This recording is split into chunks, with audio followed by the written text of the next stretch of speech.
Kama uko kwenye mahusiano na mwanamke wako, unatakiwa umpe hii test. Hizi test zifuatazo unatakiwa umpe ili uweze kujua kwamba huyu mwanamke anakupenda kweli au mbambamba tu. Wala usione noma kumpa hizi test. Fanya hizi test mapema sana ili uweze kujua kama uko na mtu sahihi au anakupotezea muda. Namba 1, mjaribu mwanamke wako siku moja ambayo mko kwenye public, sehemu ambayo kuna marafiki zake, nani, watu wanaomfahamu. Mjaribu, nenda kamkamate mkono, afu unatembea naye. Tembea naye huko umemkamata mkono.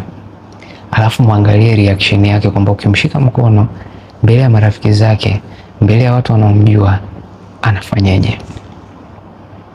Hapo utajua kama huyu mwanamke anakupenda, wewe ndio mwanaume wake wa mwisho au wewe ni wa mpito au nini.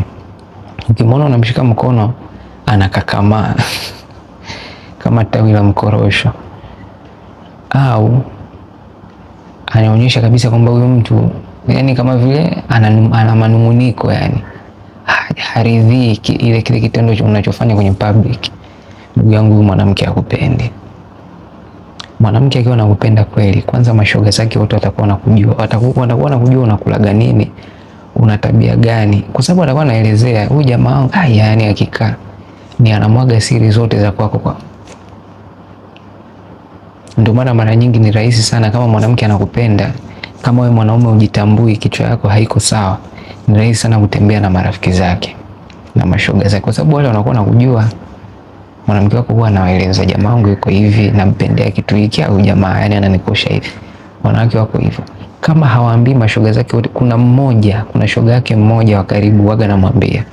Otherwise mwanamke wako ashapigwa tukio, labda ex wake akatembea na rafiki yake, ndo atakuwa amejirudi. Lakini wanawake mara nyingi wako hivi, akikupenda huwa anawaambia marafiki zake wa karibu. Umeona? Kwa hiyo ukiona mwanamke wako hataki kujionyesha kwamba yuko nawe, hataki, haiko comfortable kwenye public, umshike mkono kwamba uonyeshe hapo kuna dosari, huyo mwanamke hakupendi, au kashaambia mashoga zake kwamba kuna mtu wake mwingine yanaye, na huyo mtu mashoga zake wanamtambua. Kwa hiyo wewe unakwenda kumshika mkono mbele ya watu na wachanganya watu, ndio maana anakuwa hataki.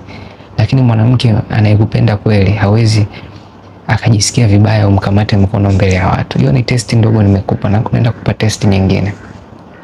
Testi namba 2, muombe mwanamke wako akununulie vitu. Hasa kwa kile kitu ambacho unajua kabisa huyu hashindwi kununua, hiki kidogo tu hakimshindi, ana hela huyo. Muombe bwana, siku moja, bwana mwanamke wangu naomba ninunulie kitu fulani. Hela? Mwambie usina hela bwana, ninunulie. Umeona? Afu muangalie atakavyo react. Mwanamke anayekupenda wala sio mtihani mgumu. Mwanamke akiwa anapenda huaga anapenda kutoa. Yaani mwanamke hawezi kumzawadia mwanaume asiyempenda kitu. Yaani mwanamke kama yuko na wewe kimaslahi, hakupendi kutoka moyoni, hamna ule muunganiko wa hisia kati yako wewe na yeye, kukupa kitu chake ni mbinde, anakuaga ukiona mwanamke anaanza kucomplain, bwana si unajua wewe si una hela, sio unajua mwanamke hakupendi. Lakini ukimjaribu hivyo ukaona ameenda amenunua amekuletea, jua mwanamke anakupenda.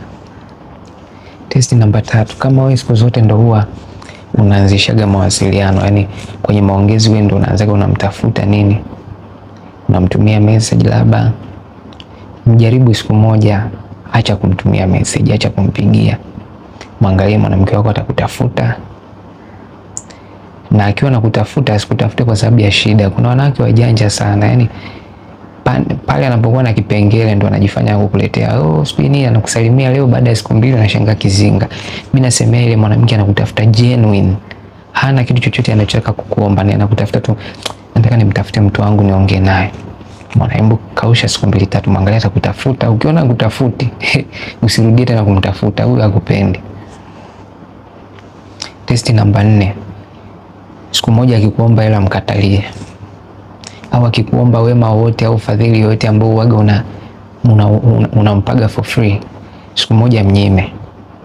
Hii ni testi nzuri sana, utagundua na kupenda. Aidha yupo na wewe kwa sababu ya hivyo vitu unavyompa, au yupo na wewe kwa sababu anakupenda. Kama yupo na wewe kwa sababu anakupenda, ukimnyima hivyo vitu hataonyesha reaction yoyote. bado ataendelea kukupenda, bado ataendelea kuongea na wewe kwa adabu, bado ukimtuma ataenda. Umeona, bado ataendelea kuonyesha attention yake kwako. Lakini ukiona baada ya kumnyima, kwa mfano ameomba kitu unacho, kwa mfano hela unayo, amekuja amekuomba ukamwambia bwana, hiyo hapana, hiyo sina. Ukamwona mwanamke naye anaanza kubadilika sasa, anaanza kukujibu short au anasusa au anazira unajua mwanamke akupende ndugu yangu, yuko nawe kwa maslahi, yuko nawe kwa sababu. Hii ni test nzuri sana. Test ya 5 na ya mwisho, yani hii mwanamke atoboi. Fuatilia mwanamke wako, kwa mfano labda kama ametoka ameenda sehemu fulani, ile sehemu anayoenda si kufuatilia sehemu ambayo unajua kabisa huyu mwanamke wangu hajui kama mimi naijua hii sehemu. Kwamba kama anaendaga sehemu fulani, labda mimi naendaga saluni, kwa hajui ile maeneo ya saluni, kama hajui kama wewe unayafahamu. Siku moja nenda, akiwa ameenda hiyo sehemu, na wewe nenda tokea ghafla hilo eneo bila yeye kutarajia. Kama alikuacha nyumbani, tokea ghafla hilo eneo. Yani nenda sehemu, kama hata ni kazini kwake, mtembelee siku moja bila taarifa, usimpe taarifa na kuja. Tembelea tu hilo eneo. Mwanamke anayekupenda ukimtembelea sehemu bila taarifa, yani kwamba hakujua kwamba unakuja, anaweza kaona kwamba kama sio sehemu sahihi, anaweza kaona kwamba huyu amekuja sehemu sio sahihi, labda hajanipa taarifa, hata react vibaya. Umeona, hata labda atakufurahia, atakuchangamkia, atakusalimia, baadaye ndo atakuuliza vipi, mbona umekuja? Yani atakuuliza, lakini kwa nia ya kutaka kujua labda kuna shida gani. Lakini ukiona mwanamke umeenda umemsurprise, umeenda sehemu ambayo hajatarajia utatokea, alafu kaona reaction yake imekuwa mbaya sana, kwamba hey, wewe vipi wewe, mbona umenifuata huko? Ana panic, au mwanamke akupendi na unakuta anadanga jingine hapo jirani, kwa anaona huyu jamaa huyu anakuelekea, atanivurugia mipango yangu.